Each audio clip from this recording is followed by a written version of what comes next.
어느덧 가을이 찾아왔습니다. 어떻게 아나요? 이불을 아침이나 저녁에 이불을 찾는 거 보면 가을이 찾아왔어요.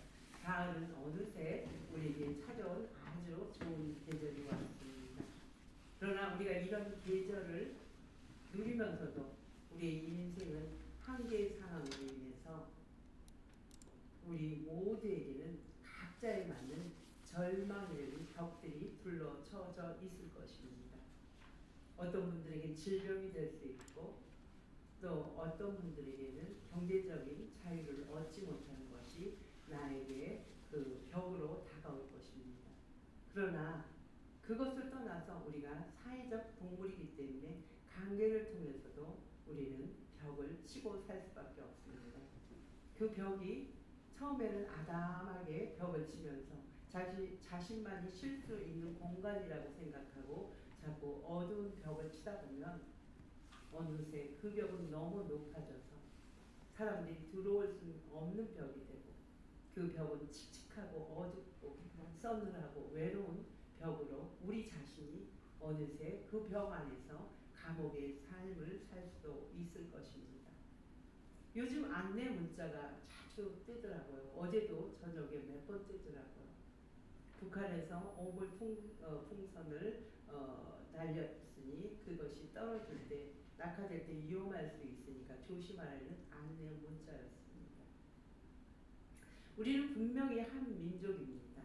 그럼에도 보이지 않는 이렇게 남과 북이 한 민족인데도 불구하고 외국인 같이 언어를 소통하지 못하는 답답한 가운데 살고 있습니다. 같은 한 민족에서 10분이면 달려갈 수 있는 최전방에서는 그러나 그 공간은 따로 있는 공간이 돼서 우리는 그들을 접할 수 없는 아주 철통 같은 벽들이 쳐 있습니다.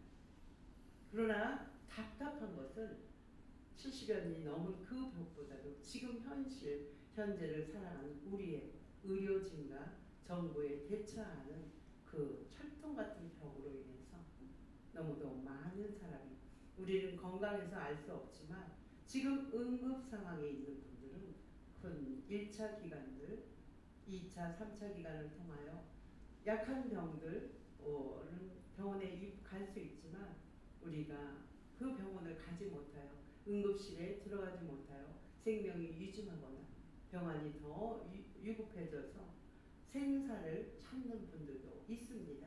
우리가 그것을 매스컴을 통해서 잘 못 보기 때문입니다.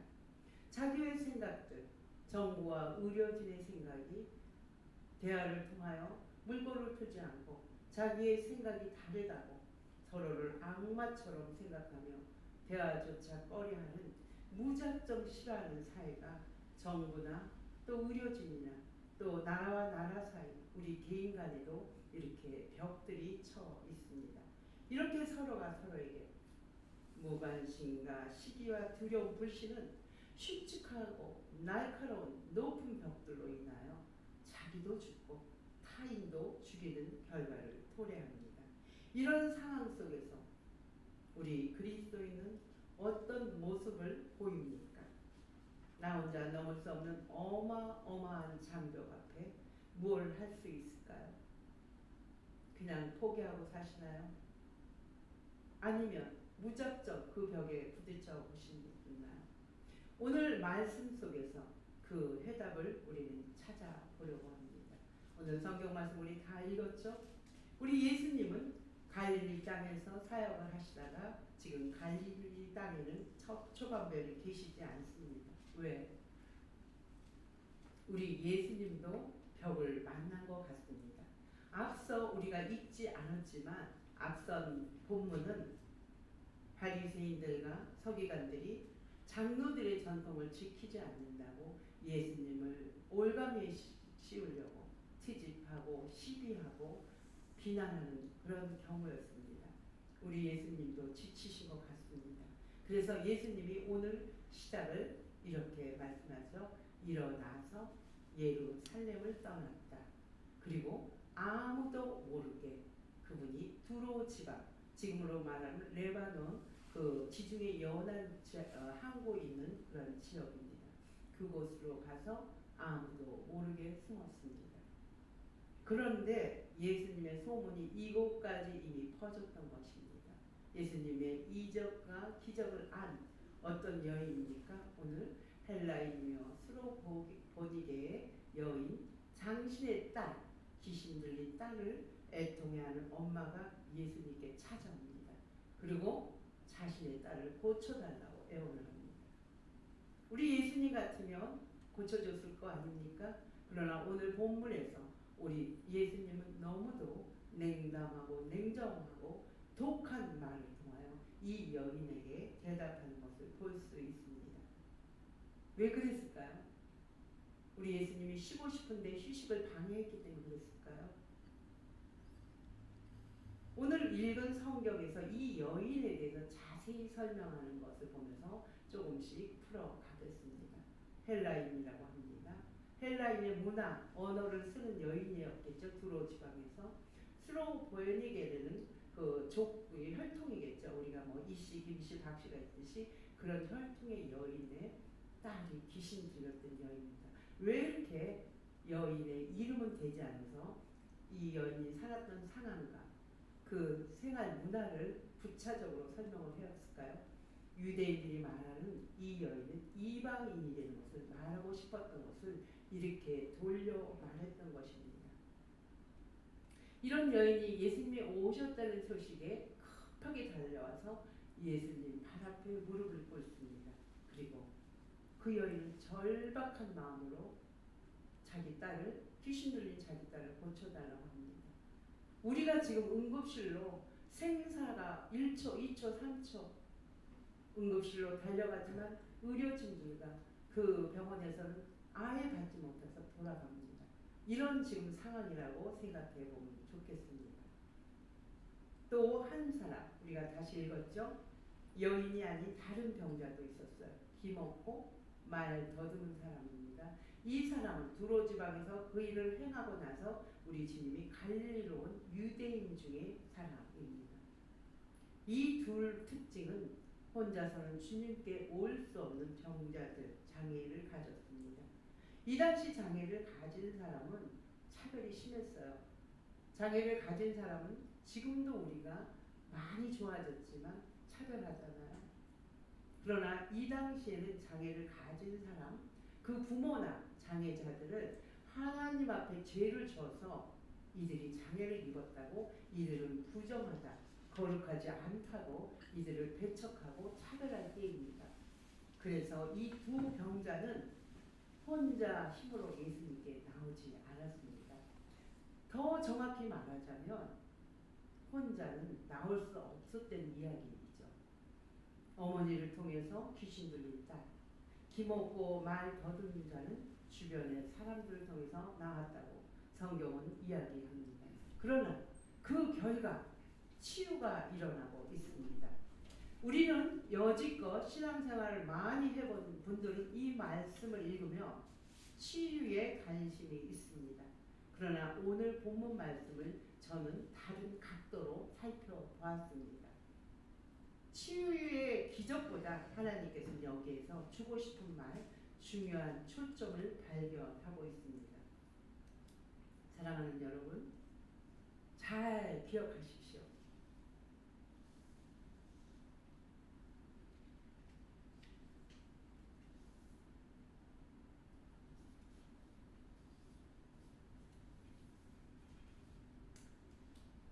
율법으로는 하나님께 버림받은 사람들입니다. 이들이.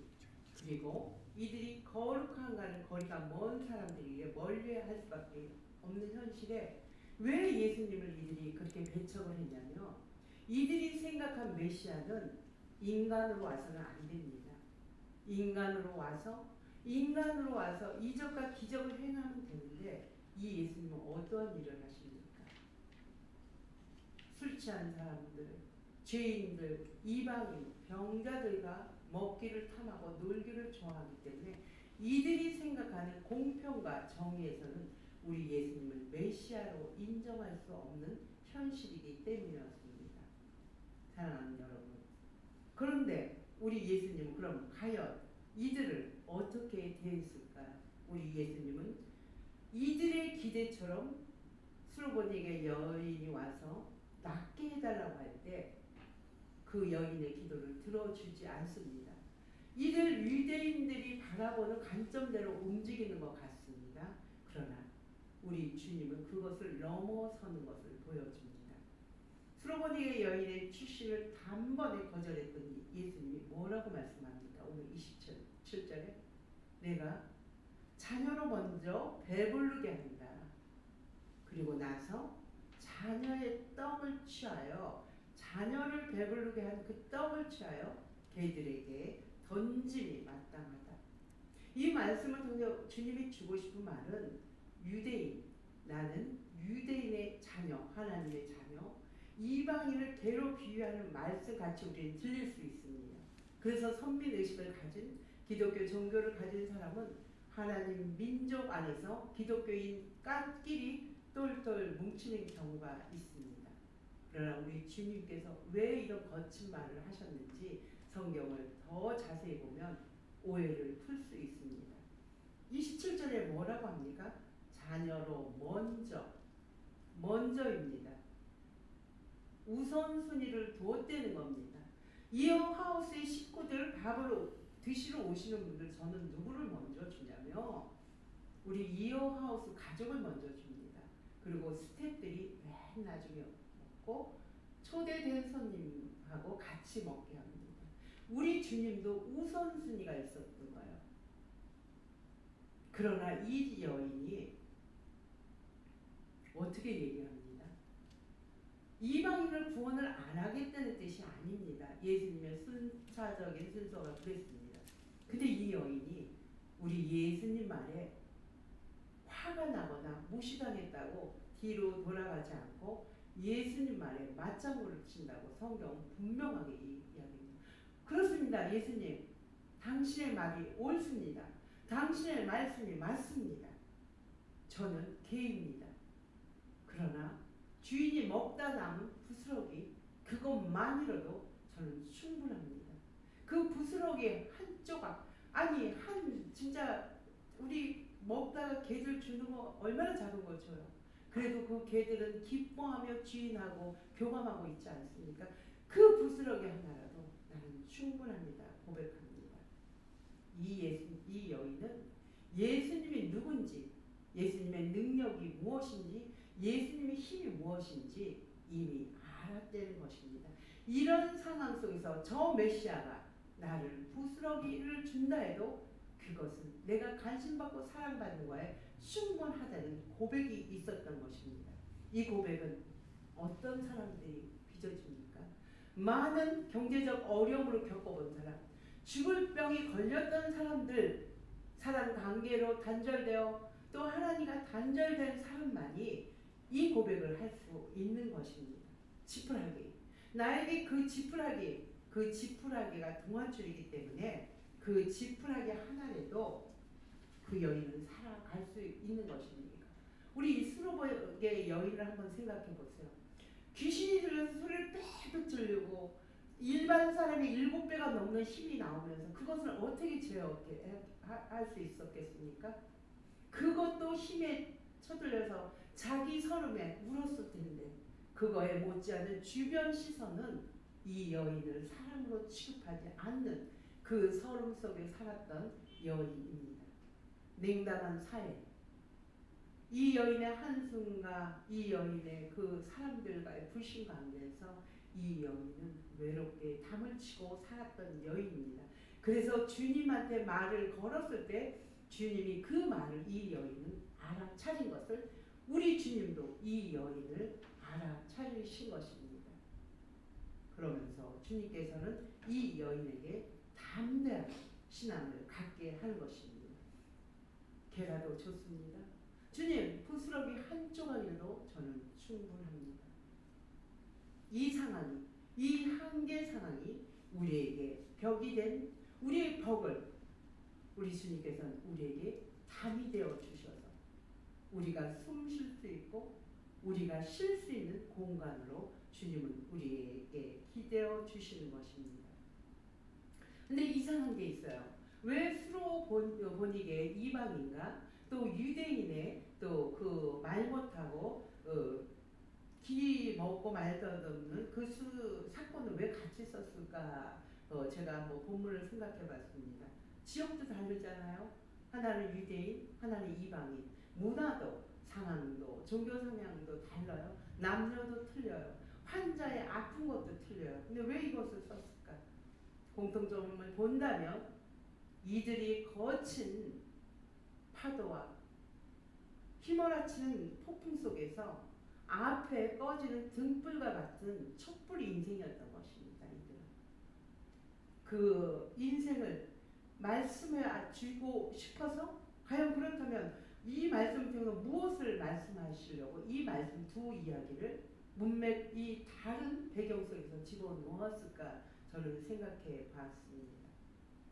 오늘 말씀에 귀신을 쫓아내고 장애자가 낫고 여기에 치유 사역에 예전에는 우리가 관심을 많이 가졌습니다. 그래서 치유 사역을 부각시키기 위해서 예수를 믿는 사람은 주님께 간절한 마음으로 금식하며 또 금식하며 한 달이고 두 달이고 간절히 기도하면 이스로 번익의 여인처럼 하나님 앞에 간청하면 기도를 들어주겠지. 이런 우리 말씀으로 이 본문을 우리가 예전에는 많이 해석했습니다. 그러나 오늘 이 말씀은 그 적용에 미칠 때는 우리 하나님을 너무나 좁게 믿는 것입니다.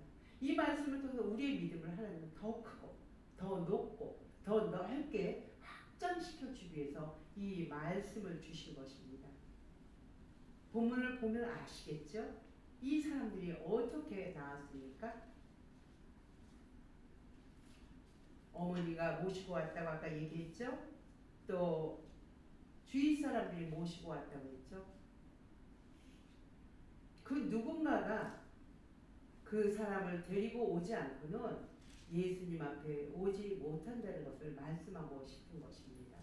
사랑하는 여러분, 우리 이어하우스에 대해서 잠시 이야기하겠습니다. 제가 사회복지 일을 조금 하다 보니까 그 정부에서 시행하는 얘기를 듣다 보니까 1인 가구가 급증하고 있다고. 전체 토탈로 46%라고 해요. 지역에 따라 편차가 있지만. 근데 그 1인 가구가 제일 많은 곳이 강북구 삼양동이라는 소리를 들었습니다. 3년 전에. 그 소리를 듣고 그들 예전에 그 나이들이 어떤 나이겠습니까? 물론 젊은 사람도 있지요. 정겹게 형제 자매가 두루앉아 밥을 먹고 웃고 떠들고 식사를 통해서 가족 간의 유대관계가 형성되고 얘기했던 분들인데 이 서명동에서 밥 냄새가 나지 않는 1인 가구가 제일 많다는 소리에 이어하우스를 이곳에 세우게 됐습니다. 그래서 그들이 소외되고 은둔되고 경제적 자유가 없으니까 활동도 마음 놓고 못하죠. 집에만 있게 되겠죠. TV 보겠죠. 뭐 뒷산이나 왔다 갔다 하겠죠. 사회 관계망이 없는 그들을 이어하우스라는 곳을 통하여 그분들의 존재 가치를 알고 의미를 알고 서로 친밀한 관계를 회복하여 외롭지 않게 살면 좋겠다 하는 마음을 세웠습니다. 어제가 우리가 1년 됐습니다. 그래서 1주년 행사를 했는데 참으로 제 나름대로는 보람도 있고 즐겁고 의미가 있는 뜻깊은 날이었습니다. 왜 더 그랬냐면 우리 이어하우스의 가족분들 얼굴이 1년 전 얼굴하고 지금하고 너무 달라졌기 때문에요. 그분 중 한 분이 우연히 나와서 마이크를 잡고 말씀을 하는 가운데 자기의 고백을 했습니다. 1년 전에 저를 보고 한 여자라고 했습니다. 한 여자가 당신이 암에 걸려서 햇빛도 없고 창문도 없는 어두컴컴한 데서 이전의 자신을 비교하면 잘 나가는 사람이었습니다. 사업도 망하고 가정도 실패되고 자기의 인생은 끝이다 싶어서 죽고 싶은 날만 기다렸던 그분이 저에는 여자가 찾아와서 자꾸 귀찮게 하더라는 겁니다. 밥 먹고 이런 사업을 하려고 하면 밥을 먹으러 오라고. 짜증이 났지만 성품이 원체 좋으신 분이라서 짜증은 못 내고 한번 가져야지 하는 마음으로 왔답니다. 그러나 그분이 1년을 맞이할 동안은 특별한 일이 없는 한 거의 오셨습니다. 그리고 이전에 그 건강하지 못하고 병들었던 모습이 지금도 그 암은 몸에 지니고 있지만 삶의 태도가 달라졌습니다. 환경도 그러한 삶을 살면서 더 좋은 환경으로 가게 되었고 지금 아주 행복하고 열심히 자기의 존재의 가치 의미를 찾고 살아가는 사람이 되었던 것입니다. 이분들이 식사를 할 때 모르는 분들이 오시기 때문에 젓가락 소리, 음식 씹는 소리, 눈과 눈을 마주칠 때 외로울까봐 이어 하우스에서는 연주를 하게 했습니다. 맨 처음에는 6분을 통해서 연주를 하게 되면서 그 연주 소리에 어색함과 식사 소리와 그 분위기를 조금 더 편안하게 주기 위해서 했는데 이분들이 식사할 때 그래도 핸드폰을 보면서 밥 한번 먹고 핸드폰 한번 보고 그런 분들이었어요. 그러나 지금은 완전히 달라졌습니다. 서로 마주보고 이해하게 하고 궁금해하고 격려하고 지지하고 서로 호재라고 할까요? 관심을 갖고 안 오면 그 다음 한참 만에 오면 반갑게 악수하는 것을 보고 참으로 이어하우스가 조금씩 하나님이 기뻐하는 대로 성장하고 있구나 이렇게 봤습니다. 처음에 호칭이 여사님, 통장님, 대표님, 여자, 이상한 여자. 그러나 지금은 암암리에 목사라고 부릅니다. 제가 목사라고 부르는 얘기를 하고 싶어서 이 이야기를 하는 것이 아닙니다. 목사라고 하는 사역을 이분들이 마음속으로 인정하기 때문에 내 이름을 목사라고 불러줘서 목사의 꽃으로 빛깔로 향기로 살아갈 수 있는 힘이 생겨나기 때문에 저는 그게 감격이고 감사한 것입니다. 그러나 분명한 것은 이어 하우스는 혼자 시작된 것이 아닙니다. 저 옆에 바나바와 같이 많은 사람이 있습니다. 20대에서 30여 분 식사하는데 저희 스태프만 10분이십니다. 맛있는 커피향을 여백을 갖고 담소하라고 내주는 분. 다 먼 거리에서 오죠. 악기를 통해서 정신적, 심리적 안정, 편안함을 추구하라고 악기 연주를 일주일 내내 연습을 하시죠. 주방에서 1년을 하루같이 맛있는 음식을 주기 위해서 정성을 다하고 있습니다. 또 몸이 연약한 지체를 차량으로 모시는 사람도 있습니다. 청소와 설거지, 주방공사 이름 없이 섬기는 분들이 있기 때문에 이어하우스는 지금까지 왔고 앞으로도 이어가서 더 많은 사람들, 더 많은 외로운 사람들이 이곳을 통해서 숨을 쉬고 이곳이 그들의 담이 돼주고 싶습니다. 그리고 더 모두가 감사하지만 공간은 함께하지 못하지만 이곳을 말없이 기도해 주는 분들이 너무도 많다는 것이죠. 왜? 이들이 소중한 하나님의 사람들인 것을 그들은 알기 때문에 또 물질로도 또 그들이 사랑으로도 이렇게 마음과 정성을 해 주었기 때문에 기적과 같은 이어 하우스는 이어지고 있습니다. 왜 그랬을까요? 오늘 말씀을 통해서 수로 본인의 딸, 아픈 딸이 자기의 아픔같이 말 못하고 더듬는 사람이 자기의 고통같이 주변 사람들이 그들을 이끌고 예수님께 나왔기 때문입니다. 우리는 혼자 힘으로는 감당하게 살아갈 수 없어요. 연약한 존재이기 때문입니다. 우리는 사람인 서로 기대서 살 수밖에 없는 존재입니다. 지금도 이어하우스를 위해서 또 병든 자를 위해서 자유의 경제적 자유를 못 느끼는 사람, 아픔을 당하는 사람에게 누군가 널 위해 기도하고 있다는 것을 사랑하는 여러분들은 절대 잊으시면 안 됩니다. 남과 북의 철조망이 우리의 경계선은 절대 아닙니다. 사랑하는 우리 누구도 우리 아무도 벽이 없다고는 할 수 없습니다. 그러나 그 벽이 주님과 함께 간다면 우리의 쉬는 담이 되어 주실 것입니다. 원하지 않는 사고 또 사망, 질고, 경제적 이유로 우리에게 한 발자국도 움직이지 못하게 하는 그 벽 앞에 사랑하는 여러분, 우리는 빨리 가려면 혼자 가면 됩니다. 그러나 기억하십시오. 함께 가려면 조금 더디 가려도 멀리 갈 수 있다는 것을 기억하시면 됩니다. 우리를 교회에 부르신 이유, 우리가 그리스도인으로 살아가는 이유가 여기 있습니다. 그것을 어떻게 할까요? 오늘 말씀을 통해서 주님은 확신하고 계십니다. 예수님의 삶의 여정, 그분의 발자취를 주목해보면 알 수 있습니다. 우리 예수님은 그 영혼을 살리기 위해서 예루살렘에서 두로로 갔다가 두로에서 다시 예루살렘으로 오는 돌고 도는 인생입니다. 더 멀게는 하늘에 계신 분이 땅을 이어주기 위해서 우리의 담이 되주기 위해서 이 땅에 잇대어 주신 우리 예수님입니다. 문제 많은 이 세상에 신이신 그분이 한가운데 들어오셨습니다. 잘 생각해 보십시오. 우리 예수님이 이럴 필요가 있으십니까? 천지를 창조하시고 당신 말씀 한마디면 모든 것을 주물락 폈딱 할 수 있는 한마디 한방이면 다 끝납니다. 종교 지도자, 왕, 제사장들 앞에서 우리 예수님이 이적과 기적을 보이면 우리는 예수를 믿지 않으면 견딜 수 없는 연약한 인간일 따름입니다. 왜 그랬을까요?